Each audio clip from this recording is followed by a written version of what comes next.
Joining us now on the guest hotline, powered by Gruber Law. Look at his cute little face right there with his hat on.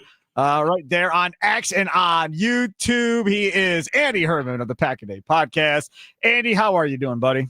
I'm doing fantastic. The beautiful thing is I never know who I'm going to talk to on any given Wednesday. I don't think I've had the same group. I don't think I've talked to Mason yet. I've been on the Mason Crosby show probably 8 times now. I have not yet talked to Mason. You have. One time you have talked to Mason right, since this Wednesday has gone on because he had to switch a day for a Tuesday or a Thursday, but it has been one time. This also kind of funny to me because we just had Peter Bukowski on yesterday of Locked On Packers on Wisconsin Sports Daily right after this show. And it also started with, Peter, you're too hot for your job. And then Sparky says, look at your cute face to Andy right after that. So back-to-back day, just nothing but compliments. It happens. Bukowski was a little weirded out by it, I think, and then was on Twitter about it last night talking about it as well. And that led to, I will just lead here because people may not have heard Wisconsin Sports Daily. We had a caller yesterday on that show that is mad at Matt LaFleur for being too good looking and caring too much about his hair, caring too much about his eyebrows, and said that is more important than coaching this football team, and then pointed to the other sideline to Sirianni and said, look at what that guy looks like. I'm like, well, there's a difference between caring and not caring about your appearance. Either way, I don't think it means you do your job better or not better than the other guy, Andy. We are in lockstep. I think of all of the 99 problems that are going on with the Green Bay Packers right now, the eyebrows ain't one, would be what I would say. That is the least of my concerns of the Green Bay Packers for what's going on. So yeah, I get that it's definitely been a talking point from time to time, the well-groomed nature. I have never once been accused of being too good looking to be a podcaster. So, that's, I take pride in that. But yeah, I think of all the things going on with Matt right now, not the issue that I'd be focused on. Let's talk a little bit about this Packers offensive line, if you don't mind, Mr. Andy Herman, because I've been reading up on different things concerning this offensive line. At the end of this year, Rasheed Walker is a free agent. Sean Ryan is a free agent. Darian Kennard is a free agent, and they'll save $20 million if they cut Elton Jenkins at this point. Your guy, Justice Moscata, put together a doomsday piece on pretty much they better figure out how to coach who they have at this point, because there's not going to be much help coming probably in the next couple of years from a free agency standpoint, because they're strapped for money. So it's going to have to come through the draft, in which you have no first round picks for the next couple of years either. How are you feeling about the situation the Packers currently have themselves in now and in the future with this offensive line? Well, if you want some good news out of bad news, it would be totally different if, Rasheed Walker, Elton Jenkins, Darian Kennard, and Sean Ryan were potentially leaving and they were actually playing really good football. True. So that would be a little bit more concerning to me in the future. Right now, they're not. Nobody's really playing great football on this offensive line. Zach Tom has mostly been fine, but he didn't have a great game this past week against Philly either. I think the injury is probably affecting him, and I think that's why his play is a little bit down. But yeah, you're in a situation right now where the weakest link on this Packers team in totality is their offensive line. It's affecting everything from Jordan to Josh to the receivers to the offense as a whole. And unless that gets fixed, I just talked about this on a live show I was doing. I honestly don't care if this team finds a way to go, 7-1 in the next 8 games or something. If the offensive line continues to play like this, they're ultimately dead on arrival for like Super Bowl equity. Yep. Maybe they win a playoff game, maybe they don't, whatever. But that is the biggest 1A thing. You just can't win against good teams when it matters most. You saw a game against Philly this past week, who has not been as dominant on their defensive front, and you average less than 3.5 yards per carry on the ground with your running backs, and you allow 40% pressure rate, above 40% pressure rate on Jordan Love per next gen stats. So at least in the past, before, it was like, well, we're not a great run blocking team, but like we're serviceable, but we're epic at pass protection. And now you don't have that going for you either. And to me, again, it's the biggest 1A issue on this team. And if they don't get it fixed, it's a non-starter for where this team can go moving forward. The other part about this is just how truly bad they are, right? So Aaron Banks, you sign him as a free agent, he's not good. But then you go and you look at the Pro Football Focus stuff, and he gave up 6 pressures by himself. I mean, if you don't know this, you should. Andy Herman has his own grading system that he does every week and grading players and so forth. It's not like Pro Football Focus. He's got his own methodology that he uses. Who was the last guy that was that bad? Can you tell me who that guy was? Yeah. So Banks is an interesting study. To be crystal clear, I have not graded him yet for this week. That's my my job for today and tomorrow is grading the offense and finishing up the grade. So I've not graded him yet this week. By all accounts, by PFF and just by the naked eye and watching him through the game and then on the rewatch, he looked like he had a really bad game this week. One of the worst games that I've seen. I do think the past few weeks he's been mostly fine / even good. And I think PFF has him pretty similar in that time frame. His only other really bad game was his first one where he played very poorly. And I think a lot of that was due to the injury. I do think this has been a little bit more of the outlier, but it looked like a really nuclear bad game for Aaron Banks. What you get from him the remainder of this year is going to be extremely important. As far as like something similar, like I can remember Byron Bell, like that dude just was absolutely awful at guard for Green Bay. He was just a turnstile up front. There was one play where I remember very clearly, he just took out like 2 guys on his own offensive line rather than blocking anyone on the defense, which was very fun. Alex Light, when he had to step in at right tackle, was really, really brutal. You know what the nice thing about this is? Both those guys, 99% of the people have no idea who the hell you're talking about. Which is the best part, Neither right? one of those guys got paid anywhere close to what Aaron Banks is getting paid. No, not what Banks got. No, but Bell was a free agent signing to start at guard for sure. But yeah, nothing like Banks. And again, it was a really, at least at first glance, again, haven't graded it yet, but it seemed like a very bad game for him this week. Elton Jenkins, the move to center. Now he's got a fracture and he's going to the injured list. But I would have to imagine that you would say that did not work out in that center experiment this year either. No, did not work. I don't think the way anybody thought it would. I talked to Mike Wall about this a couple weeks ago because I was pretty damn harsh on Elton for the way that he was playing. Mike was more of the mind of, you know, hey, and trust me, if you're going to take a take from an offensive line, you know, take it from Mike, not from me. I have Mike on all the time. Yeah, I love Mike Wall. He's amazing. Yep.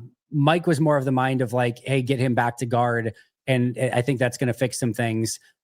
The way he was playing, I didn't love the effort. I didn't love the physicality. Like, I honestly don't know that moving him to guard would have solved the issues of the way that Elton was playing. It's an entire, maybe he's happier. Maybe he's more comfortable. Maybe he has more confidence. And sometimes that stuff just brings out the other stuff. So yeah, absolutely try it. But just the way he was playing was really disappointing and frustrating at times. So either way, it was a really massively disappointing season from Elton Jenkins. And there's a non-zero chance he's played his last game as a Green Bay Packer, depending on if and when he gets back this season.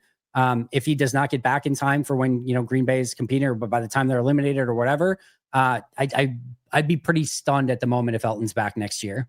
Well, Andy, you talk about this offensive line and how it has to play better if Elton Jenkins is healthy and does come back and is a part of the offensive line. Like, does the offensive line get better by moving him out of that center position? Because there's not a lot they can do personnel-wise to bring in or remove people from this offensive line heading into this, you know, downstretch of this 2025 season. But is that something where you've seen what he can do already at center? It hasn't worked out in that way. And now let's try to get back some of what we got with Elton Jenkins and putting him back at a guard position and letting Sean Ryan play center. Yeah, I'm intrigued for sure. You know, Sean Ryan, I thought looked okay, you know, again, at first glance of where he was at center. What I'm going to be really interested in are the checks and calls at the line. If I'm the Giants, I'm probably bringing some double A gap stuff, and I'm going to bring some exotic looks right up the middle to see if their new center is able to call that stuff out and block it, you know, effectively. And I could easily see them putting Abdul Carter or Brian Burns or one of those guys right over center and saying, all right, what are you going to do? Are you going to slide one way? Or are you going to slide the other? Are you going to, you know, make sure everything's protected inside? Are you going to be able to block those guys one-on-one? So I think the Giants will bring some exotic stuff against that. That's probably what I'm looking at more. But like at worst case scenario, I would expect Sean Ryan to at least kind of break even with what Elton Jenkins has given you so far. I also, my biggest concern probably isn't at center or even with Aaron Banks, and it's not even at tackle. I think Jordan Morgan's been really bad. And again, this is why you say the offensive line as a whole. Yeah, exactly right. So I know. So that's another one. Do you try a Belton? Do you try a Kennard? Do you try something at right guard? Now, I don't know. But okay, let me ask you this, Andy. Let me interrupt. Let me ask you this. Was Rasheed Walker playing any good?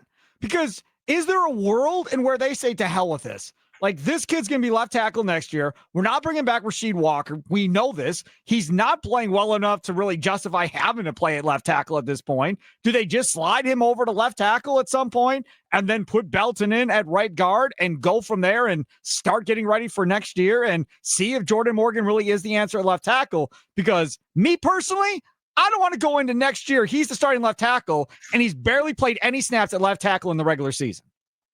If you get to a point where you're eliminated from the playoffs, maybe, but like, even if Rasheed's not been good, he might be your second best offensive lineman right now. So I'm not necessarily looking to degrade another position either. I just don't think Jordan Morgan's been good enough. So to me, it would be more of just a benching than anything else. But if you get to that point in time where, hey, you know, you're out of the playoff contention and you need to start looking forward to 2026, then yeah, by all means. And again, I think the biggest thing here is, I talked about this quite a bit on the live Q&A I was just doing, but there's no easy button here on the offensive line of like, oh, if they just move this guy to this position, or if they just call these different plays, they have to do fundamentally better up front. When that comes to footwork and hand placement and technique and leverage, if all of that, like, it doesn't matter who's in what spot or what plays you're calling or anything else. That's not to absolve guys being in the wrong spot or some of the play calling at all. That stuff can potentially improve. And maybe you start throwing some crap at the wall and seeing what sticks.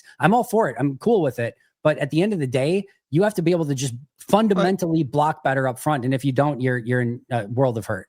Andy Herman Pack-A-Day podcast. Follow him on X at Andy Herman NFL. Joining us here on the Mason Crosby Show. Sparky in for Mason and Mitch. Shot me words here as always. Luke Buckets, the offensive line coach. Your offensive coordinator is a former offensive line coach in Stenovich. What's changed? These guys were doing just fine the last couple of years. So what changed? I don't know. I don't know. I don't know if it's just like a, degradation over time. If it's me, it's all hands on deck. I don't care that Steno's the offensive coordinator. You don't need to strip his title, but he's spending all of his time in that offensive line room. Again, I'm having a real, sort of come to Jesus talk with the offensive line of like, how do we do this? We're all hands on deck on the offensive line right now, because that to me, again, 1A issue and just dead on arrival if it doesn't improve. So yeah, I wish I had an answer for it. I don't think the answer is Josh Myers. I really don't. He's not played necessarily anything great with New York, but he was sort of the guy that, got all the calls and everything together. Maybe there's a piece of that, but I wish I had the answer to a T. I've seen Rasheed Walker play a lot better football. Maybe not consistently, but I've seen him play a lot better football than what I've seen this year. Yeah. I've seen Elton play way better football. I've seen Sean Ryan play better football. I've seen Aaron Banks in San Francisco play better football than I've seen him play this year. And I've seen Zach Tom, I think mostly due to the injury, play better football than I've seen this year. Nobody is playing up to expectations. And Jordan Morgan's certainly not playing like a first round pick. And Anthony Belton looked bad when he was in. So yeah. So we talked about this yesterday too on Wisconsin Sports Daily. I'm gonna throw it at you. So you were, after 3 games, you were third in play action usage rate. Third. Your quarterback had a passer rating of 128 on play action passes. Since that third game, you're like 28th, 29th in the league. You just quit running it. I brought this up. Who did I bring this up to? I don't know. I brought up somebody, and they're like, well, Sparky, that's because the offensive line stinks, so it takes away their ability to actually do it. Then I saw a play yesterday on social media. I forgot which one it was towards the end, where they run play action, and the linebackers don't bite, don't move, do nothing. Like, we're not going anywhere. So what happened to that? Because that should be a staple of this offense. Well, the play that you're mentioning is they're down by 10 in the second half. It's 3rd and 10 backed up in their own red zone area, or their own, inside their own 20.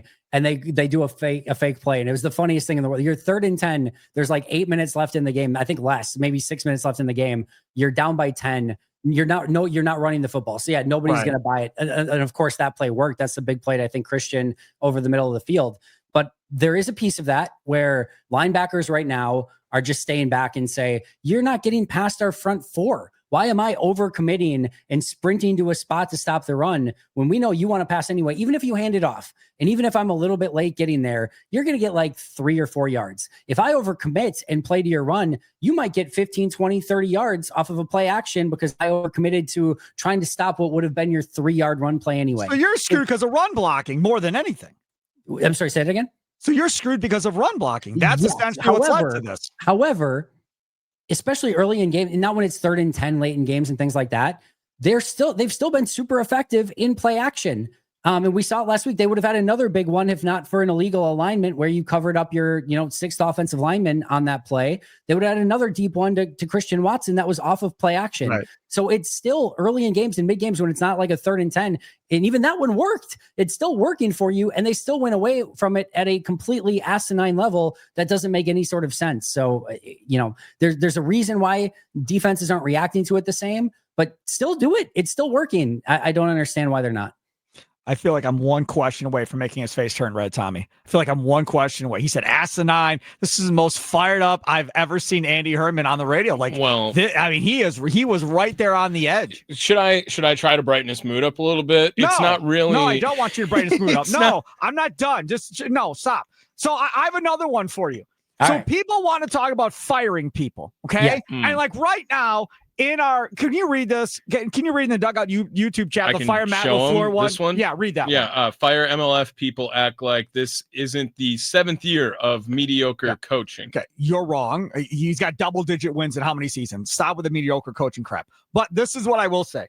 If I was Ed Policy, there's 2 dudes I'd walk out the door right now, box in hand, not because they necessarily did anything wrong or whatever, but I'm telling you right now, the last time Jordan Love was good in the second half of that first season, Getsy was doing a crappy job in Chicago and Hackett was doing a crappy job with the Jets. Since then, they're now both in this organization again because they're boys with LaFleur. I get it. And I know Hackett's helping the defense. I don't care what he's doing. He's there. They're talking. They're putting stuff into his head of what they would do because LaFleur's asking everybody under the sun how to fix this. So they're throwing all their rhetoric at him too. They'd be gone. Like, that's it. There's too many cooks in the kitchen, as they say. And both of you are out of here. Matt, you and your coaching staff figure this out. I'm taking 2 voices out of this.